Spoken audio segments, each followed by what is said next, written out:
जैसे शेर कहता है ना कि मेरी आवाज पर बेसुध चले आने वाला, है ना, मेरी आवाज पर बेसुध चले आने वाला था कोई शख्स मोहब्बत के घर आने वाला। उम्र भर राह गुजर मुझसे भी देखी ना गई, उम्र भर राह गुजर मुझसे भी देखी ना गई, खैर वो था भी नहीं वादे निभाने वाला। वो सिर्फ किए गए थे वादे, निभाने वाला नहीं था।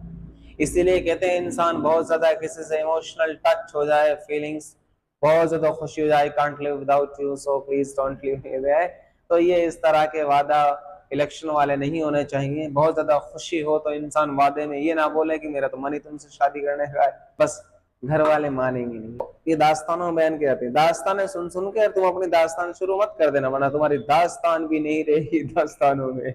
जो भी हकीकत वही, सच बताओ है या नहीं? है तो सही नहीं है।